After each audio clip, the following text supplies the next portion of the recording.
professores e professoras, sejam muito bem-vindos e bem-vindas a mais um planejamento de aula de programação. Eu sou a Isabela Soares, eu sou formadora aqui na Start by Alura e por motivos de acessibilidade eu vou fazer minha audiodescrição. Eu sou uma mulher de pele clara, eu tenho cabelos curtos, castanhos e cacheados, eu tenho olhos verdes e hoje eu tô vestindo um casaco colorido. E eu não tô sozinha nesse momento, hoje eu tô acompanhada com a minha amiga Monique. Tudo bem, Nick? Oi, Isa, tudo bem? Olá, professores. Eu sou a Monique Caldeiro, também sou formadora aqui na Start.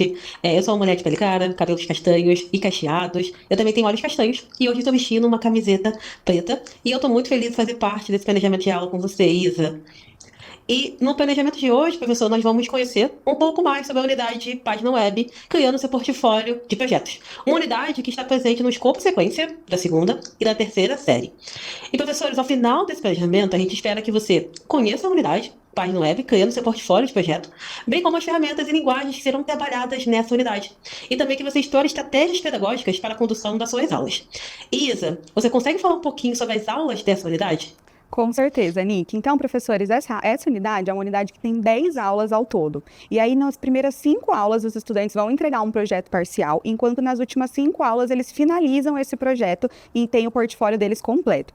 Aqui eu vou mostrar um pouco para vocês, um pouco sobre o projeto que os estudantes vão produzir. Então, eles vão criar esse portfólio, então, de projetos deles, e eles vão trabalhar com algumas habilidades de computação, que envolve abstração, reconhecimento de padrão para soluções que já são existentes, e também uma habilidade aí da matemática, que eles vão propor, eles vão criar alguma coisa para um projeto pessoal ou de empreendimento produtivo.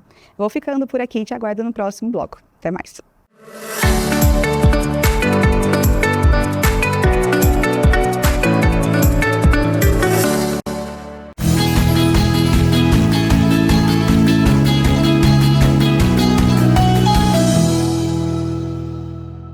Olá, professores, sejam bem-vindos de volta. E aqui eu vou trazer um pouquinho para vocês, para a gente iniciar, quais são os objetivos de algumas das aulas da unidade.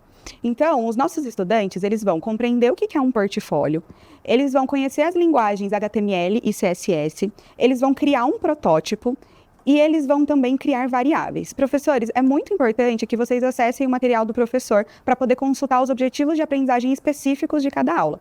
E aí, Nick, você consegue falar um pouquinho para a gente sobre quais ferramentas os professores irão utilizar nesse projeto? Consigo sim, Isa. Para essa unidade, os estudantes eles irão trabalhar com algumas ferramentas. O conteúdo ele estará todo na plataforma da Start, mas para o desenvolvimento do projeto, eles terão que utilizar algumas dessas ferramentas externas. E elas são o VS Code, que é o ambiente de programação que eles irão utilizar para programar o código do projeto, o GitHub ou o Drive como ambiente de armazenamento desse código, além do Figma, para que os estudantes eles possam consultar o protótipo do projeto. E também nessa unidade, os estudantes trabalharão com o Bootstrap.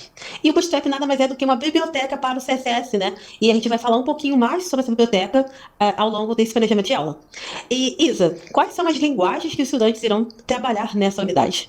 Boa, Nick. Então, professores, para o desenvolvimento do portfólio, os estudantes vão trabalhar com 2 linguagens no VS Code. Então, a primeira linguagem é o HTML. As 2 linguagens são linguagens escritas. O HTML é uma linguagem de marcação e ela é utilizada para estruturar os elementos da página, então, como os parágrafos, links, títulos, tabelas, imagens e até mesmo vídeos, tá? Já o CSS é uma linguagem utilizada para definir as cores, então, para definir estilo. Eu coloco cor, fonte, tamanho do meu vídeo, da minha imagem, da minha fonte, tudo isso. Então, qualquer valor estético, eu vou olhar para o CSS. E aqui, os estudantes eles vão ter que criar um protótipo antes de começar a colocar a mão na massa. Eu vou pedir para a Nick falar um pouquinho sobre o protótipo para a gente. Legal, Isa. E algo que será trabalhado realmente nessa unidade é a criação de protótipos, como a Isa trouxe. E a instrutora ela vai tratar essa temática. E é interessante, professor, que você trabalhe com o estudante a importância desse recurso para o projeto. Você pode levar essa pergunta para os estudantes, né, para contextualizar. Por que é importante criar um protótipo de um projeto que será desenvolvido? Leve para eles que o protótipo é uma versão inicial de um produto ou um sistema, por exemplo, criado para testar, validar e demonstrar a ideia ou conceito antes mesmo do projeto ser desenvolvido por completo. É uma prática, inclusive, muito comum no desenvolvimento de qualquer produto. Ter um protótipo é importante para economizar tempo e dinheiro, né, no momento da criação efetiva desse produto. E os estudantes, inclusive, podem coletar feedbacks para poder melhorar esse protótipo antes mesmo do desenvolvimento, né? Isa, qual outro conceito importante os estudantes eles vão ver nessa aula? Boa, Nick. Então, aqui os estudantes também vão trabalhar com as variáveis em CSS. E aí, professores, pode ser que seu estudante já teve aula de programação em anos anteriores e eles já se depararam com esse conceito de variáveis. Então, você pode sondar com os estudantes o que eles conhecem de variáveis antes de entrar no conceito. As variáveis, elas vão servir para armazenar algum dado. Então, eu posso armazenar uma cor, eu posso armazenar um tamanho de fonte, no caso aqui para o CSS. Sempre que eu tiver uma variável, a minha variável ela vai iniciar com esse prefixo 2 traços, aí eu vou ter o nome da minha variável, que no caso aqui da minha primeira variável é cor principal. Então, a cor principal do meu site sempre vai ser essa que tem esse código. Imagina só que cada vez que eu quiser colocar essa cor principal, eu tiver que escrever todo esse código. Então, todo esse hexadecimal vai ser muito mais complexo, por isso que eu uso a variável. E aí, quando eu for usar essa variável, eu vou colocar quais elementos eu quero colocar essa cor principal, e aí eu vou colocar antes o var, e depois, entre parênteses, o nome da minha variável. Isso vai facilitar muito a minha manutenção do meu site, por exemplo. Porque se eu quiser trocar essa cor, eu consigo só trocar ali o valor da minha variável e não ter que ir para cada elemento trocando as cores. Professores, a gente encerra aqui esse bloco e a gente te aguarda no próximo.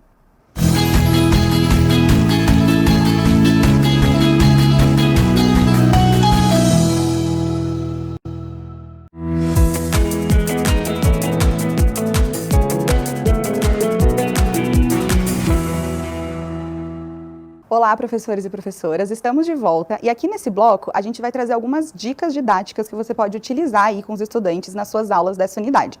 Então a primeira delas é uma dica de contextualização, que vai acontecer ali na primeira aula. É muito importante que você faça essa contextualização para que os estudantes se engajem no projeto que eles vão construir. Então você pode perguntar para eles o que é um portfólio e para que ele é utilizado aí no dia a dia, se eles já ouviram falar sobre os portfólios. E aí você também pode trazer alguns exemplos de portfólio para eles, trazer que um portfólio é toda essa organização de projetos que as pessoas fizeram em algum trabalho deles e que serve muito, por exemplo, no mercado de trabalho, para você poder mostrar os seus trabalhos. E aí, professores, aqui é um ótimo momento para vocês definirem o tema do portfólio que os estudantes vão construir. E aqui fica algumas dicas. Se o estudante, ele está aí com você, ele já fez a aula de programação em outros anos, ele pode pegar projetos dos anos anteriores e criar um portfólio de projetos do ano anterior dele, e desse também. Ele também pode criar um portfólio só desse ano. Ou ele pode olhar para algum outro componente que ele está fazendo algum projeto, alguma letiva, e aí ele pode criar um portfólio desse tema. Enfim, o tema é livre, ele pode criar um portfólio de outro projeto que ele tem na vida pessoal dele, enfim, eles podem escolher isso junto com você. E aí, eu vou pedir para a Nick contar um pouquinho para a gente como que a gente pode introduzir as linguagens com os estudantes, o que a gente pode usar com eles. Isso mesmo, Isa. Nessa unidade, professores, como já trouxemos anteriormente, os estudantes eles irão utilizar duas linguagens, né? Que eles ainda não utilizaram esse ano, inclusive. E pode ser que você tenha algum aluno que nunca, né, teve contato com essas linguagens. Então, o HTML é uma linguagem de marcação. Ela dá a estrutura da nossa página web. E você pode fazer uma analogia dessa linguagem como um jornalista, por exemplo, que é responsável pelo conteúdo de um jornal. Ele coloca os textos, os parágrafos, as imagens e até mesmo vídeos, né, se a gente estiver falando de um jornal digital, por exemplo. E todos os jornais, eles precisam de um designer, né, que é o responsável pelo estilo do jornal, que deixa o jornal com uma cara própria, mais bonito, né, mais atrativo, digamos assim. E esse design nada mais seria do que o próprio CSS, né, se a gente fizesse essa analogia, que é uma linguagem de estilização que é responsável por dar estilo à nossa página web. E essas analogias, professor, são interessantes para o estudante ele compreender a importância de cada linguagem, né, vai ter no seu projeto. E também a gente tem uma dica de organização de pastas, né, isso mesmo, Isa? Boa, Nick, a gente tem uma dica aqui muito importante, professores, e é uma boa prática na programação, tá? Que os estudantes organizem as pastas que eles estão fazendo o projeto deles. Aqui no nosso caso, a gente teria uma pasta principal, que seria a pasta portfólio, e aí dentro dessa pasta a gente vai ter uma pasta de imagens, que vai ter todas as imagens do projeto deles. A gente tem um arquivo que é o HTML, que é onde eles vão construir toda a programação HTML, e o outro arquivo que é o CSS, que eles vão construir também todos os algoritmos do CSS. É muito importante, porque pode ser que aqui, como é um projeto um pouco mais tranquilo, com menos arquivos, os estudantes não façam essa organização. É importante que vocês já incentivem que eles tenham essa prática, de fazer a organização de pastas de arquivos. Porque à medida que vai aumentando, esse projeto vai ficando mais complexo, vai ficando mais difícil se ele está mais desorganizado. E essa é uma boa prática em programação, que é bem utilizada. Então, para que vai servir essa organização, né? Primeiro, organização do projeto. Primeiro ponto. Depois, a facilidade para trabalhar em equipe. Tudo bem que eles estão desenvolvendo o portfólio deles sozinhos, mas pode ser que você vá olhar esse projeto, alguma coisa nesse sentido, que ele vá pedir para um colega dar uma olhada e fazer alguma alteração. O projeto estando organizado, fica muito mais fácil para a gente achar as coisas dentro dele, né? E a manutenção e a escalabilidade. É muito mais fácil para esse estudante, se ele for querer revisitar esse projeto mais para frente, ele ter uma pasta bem organizadinha, então a pasta principal, os arquivos, a pasta de imagem. Isso fica muito melhor para depois ele conseguir fazer a manutenção nesse projeto. E aí a Nick vai explicar um pouquinho para a gente sobre o Bootstrap, essa biblioteca que ela comentou no bloco anterior. Legal, Isa. Aqui a gente vai trazer um pouquinho sobre essa biblioteca que os estudantes eles irão trabalhar nesse momento, que é o Bootstrap, como a Isa trouxe, né? E nada mais é do que uma biblioteca do CSS, professor. E as bibliotecas, elas oferecem blocos de códigos prontos que você pode usar no seu site sem precisar escrever tudo aquilo do zero, né? E podemos pensar, inclusive, numa analogia para explicar isso para os alunos, né?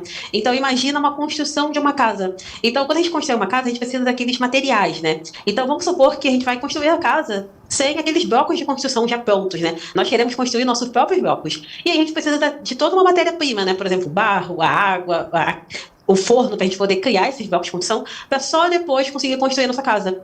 Agora, pensando em comprar esses blocos já prontos, né? Então a gente não teria todo esse trabalho de fabricação para construir a nossa casa. A gente pode trabalhar isso com uma analogia de sem biblioteca, então a gente teria que fazer tudo do zero, e analogia com biblioteca, onde a gente já tem os materiais prontos para poder trabalhar, o que torna o serviço, digamos assim, muito mais rápido, né? E nós temos, inclusive, um exemplo disso no código que o estudante ele vai desenvolver. Nesse momento, nós temos dois códigos aparecendo aqui na tela. O do lado esquerdo é um código onde a gente criou um class, né, chamado etiqueta, então nós mesmos fizemos, e lá dentro do CSS, que é esse código um pouquinho mais embaixo, nós temos todo o código, né, que nós fizemos do zero. E ao lado direito, a gente pode ver que nós temos vários parágrafos, né, várias tags P, só que dessa vez ela tem um outro class chamado batch, né, que é um código que já vem direto do Bootstrap. Significa que esses códigos fazem exatamente a mesma coisa, só que do lado esquerdo a gente teve que fazer todo esse passo a passo do zero, e do lado direito a gente só teve que colocar um nomezinho e o efeito visual foi o mesmo, né? Então, essa é a vantagem de utilizar, por exemplo, bibliotecas no projeto, né? Você pode fazer essa analogia da casa, inclusive, com os alunos, para eles consigam entender a importância que as bibliotecas têm nesse projeto. Boa, Nick. E aí aqui, professores, eu vou trazer um pouquinho para vocês uma analogia também que vocês podem trabalhar para falar sobre variáveis no CSS. E aqui eu também trago um pouquinho sobre casas, né? Então a gente está pintando aí o nosso ambiente, nossa casa, e a gente tem vários cômodos que a gente quer usar tintas diferentes. E as tintas têm esses nomes, né? Então, que são as cores hexadecimal desses tons. Fica muito complexo para eu trabalhar com essas tintas dessa forma. Eu poderia criar variáveis para essas tintas. Então, ao invés delas terem esses nomes, eu chamo o rosa de rosa, eu chamo o azul de azul, o verde de verde, o vermelho de vermelho. E eu só coloco qual é o código dessa cor dentro dessa minha variável. Vai ficar muito mais fácil quando eu for colocar definir qual é a cor do cômodo pela variável. E aí, se eu quiser trocar, a mesma coisa. É só eu trocar o valor da minha variável. Eu não preciso em cada elemento colocar o hexadecimal de novo. E aí, professores, vou trazer aqui um outro ponto super importante para vocês, tá? Que é o nosso ciclo da aula. Esse é um ponto que é bom que vocês tenham sempre muito em mãos, assim, em mente, né? Então, a gente vai ter sempre que durante a aula, os estudantes, eles vão utilizar o VS Code para poder editar os códigos deles, então editar o arquivo, e eles vão criar ou consultar os protótipos que eles criaram. No final da aula, eles vão salvar esse projeto, aí ou no Google Drive ou no GitHub, onde vocês escolheram, para que na próxima aula eles baixem a versão da última aula e eles continuem fazendo e editando esses projetos. Então é um ciclo que vai se repetir em todas as aulas de programação que vocês forem ter com os estudantes, tá bom? E aqui eu queria deixar algumas dicas para vocês. A primeira dica é a formação docente. Então, lembrando que toda a unidade do estudante, vocês, professores, têm uma formação docente, que a gente traz mais dicas sobre orientações didáticas, sugestões de verificação da aprendizagem, enfim, vários materiais que vão te apoiar no seu dia a dia de aula. Para além disso, você tem a unidade do estudante, que é muito importante que você faça, porque ali você vai conseguir ver possíveis erros, possíveis desafios e já pensar em como contornar esses desafios que os estudantes possam ter. E aí, a Nick vai deixar uma outra dica aí super valiosa para vocês. Boa, Isa. Aqui nós temos, professor, um documento orientativo que criamos com algumas das dúvidas mais frequentes. E nesse documento nós temos várias dicas e orientações sobre como conduzir as aulas e sobre outras ferramentas também. E ele vai ser um material muito útil para você ter por perto caso surja alguma dúvida, né, Isa? Com certeza, Nick. E aqui, professor, a gente está encerrando o nosso planejamento de aula. Eu vou deixar aqui esse QR Code para que você consiga fazer a avaliação desse momento. Sua opinião é muito importante para a gente sempre pensar no que a gente vai trazer para vocês. E aqui do meu lado, eu queria muito agradecer a presença de todos vocês, dizer que a gente se vê numa próxima. E te agradecer pela participação também, Nick. Eu que agradeço, Isa. Foi ótimo participar e até a próxima, professores.